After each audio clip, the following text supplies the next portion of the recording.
What if I told you the game is rigged?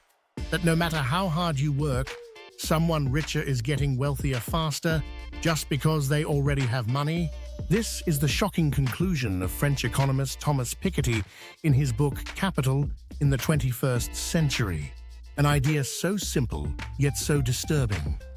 When R is greater than G, inequality becomes inevitable.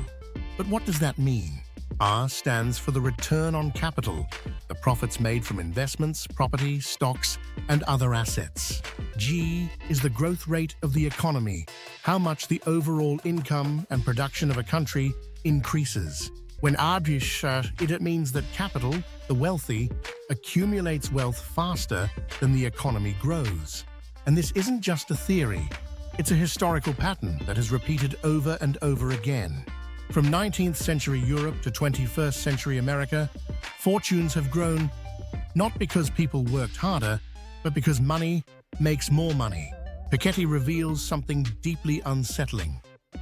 The system doesn't reward productivity as much as it rewards pre-existing wealth. If you already have money, the system works in your favor.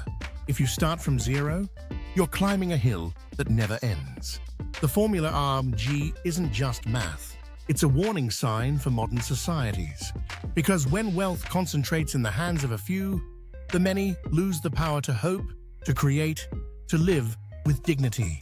Coming up next, how this equation explains the history of inequality, from royal families of the 18th century to today's economic elite. Stick around. Wealth and income in the 18th and 19th century. To understand the present, we must look at the past. The 18th and 19th centuries weren't just eras of romance, exploration, or empires. They were centuries where wealth wasn't earned through work, it was inherited. In Europe, especially in countries like France and England, the wealthy were rich simply because they were born into the right families.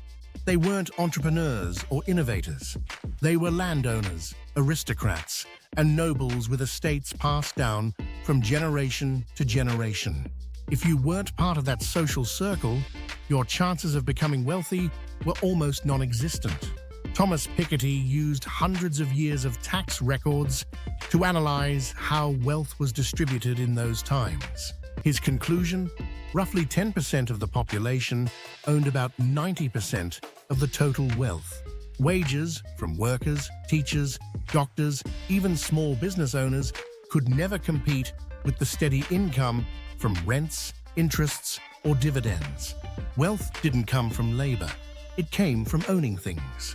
And this had a deep psychological impact on society. People didn't dream of working hard to succeed.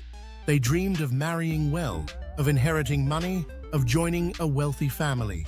And here's where Piketty makes a brilliant connection. He draws from literature. Writers like Jane Austen and Balzac described characters who weren't chasing careers. They were chasing dowries. Because that was the economic logic of the time. It was a world where your past determined your future. If you were born poor, chances are you would die poor. If you were born rich, nothing was likely to change that. The shocking part? According to Piketty, we're heading back in that direction. A world where inheritance and wealth matter more than work or talent. Where success depends more on who your parents were than on what you do. In the next part, we'll explore how the world wars and the crises of the 20th century changed this system, at least temporarily. Stay with us. The 20th century and the decline of inequality. The 20th century was the exception to the rule. After centuries of wealth being concentrated in the hands of a few, something began to shift. But not because anyone wanted to fix the system. It happened because the world was shaken to its core. 2 world wars, the Great Depression, and the collapse of entire economies broke the old wealth dynasties. Fortunes vanished, markets crashed, privileges crumbled, and with them a window of opportunity opened. For the first time, governments began to intervene directly in the economy. They imposed progressive taxes, meaning the richer you were, the more tax you paid. Inheritance taxes went up. Income and wealth taxes increased. These weren't just ideological decisions. They were survival tools used to rebuild nations, fund public education, healthcare, and social safety nets. And they worked. From the 1950s to around 1980, inequality fell dramatically. The middle class grew. Social mobility increased. Workers could finally believe in a better future, not through inheritance, but through hard work and education. Piketty calls this era the Great Reversal, a rare time in history when the famous formula R=G was actually reversed. Economic growth was strong. The returns on capital dropped due to inflation, high taxes, and strict market regulations. For the first time in centuries, the system felt fair. But this historical window didn't last forever. Starting in the 1980s, everything began to shift again. In the next chapter, we'll explore how neoliberal policies, globalization, and the rise of the supermanagers brought inequality back to center stage, and why today, once again, money is king. The role of supermanagers and multinational corporations. In the 1980s, something fundamental changed in the world economy. Old sources of wealth, land, inheritance, real estate, didn't disappear, but a new elite began to emerge. Thomas Piketty calls them the supermanagers. Who are they? They're the top executives of major corporations. People at the very top of the hierarchy, making decisions and at the same time earning salaries dozens or even hundreds of times higher than the average worker. In the United States, for example, the CEO of a large company in 1980 earned about 30 times the average salary. Today, over 300 times. And the question is, do they really deserve that much? Piketty argues they don't. These enormous salaries aren't based on productivity, but rather on the fact that they control the system that determines their pay. Boardrooms, shareholders, and internal mechanisms are often set up in ways that benefit the already powerful. And through this process, the income gap began to widen again. Middle-class wages stagnated.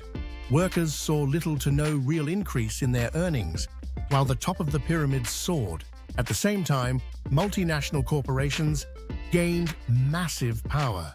They operate in dozens of countries, exploit tax loopholes, and shift profits to offshore havens. As a result, they generate global wealth without contributing fairly to the societies they operate in. The 21st century may no longer be an age of kings or aristocrats, but it's an age of CEOs, investors, and global giants who accumulate wealth and power beyond imagination. And the critical question Piketty raises is this: can democracy survive when so much economic power is concentrated in the hands of so few? In the next part, we'll explore how the accumulation of capital and inheritance is bringing us back to a system of patrimonial capitalism, a world disturbingly similar to the past. The concentration of capital in fewer hands. As the 21st century unfolds, one trend becomes increasingly clear. Wealth is once again concentrating in the hands of the few. Thomas Piketty calls this phenomenon patrimonial capitalism, an economic system where inheritance and pre-existing wealth matter more than work, innovation, or talent. And this has consequences. Today, a small elite controls enormous amounts of capital, not just through business ownership, but also through investments, real estate, offshore companies, and family trusts.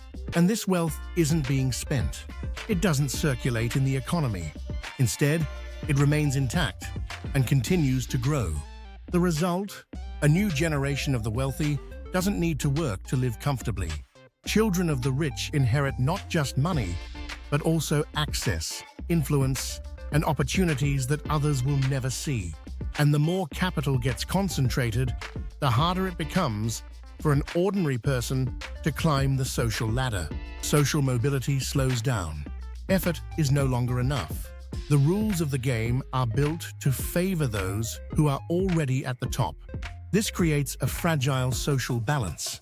When people feel that the system is unfair, that no matter how hard they try, they'll never catch up, trust in democracy starts to erode. Piketty sounds the alarm. If nothing is done, inequality will continue to grow, not just economically, but also politically, socially, and morally.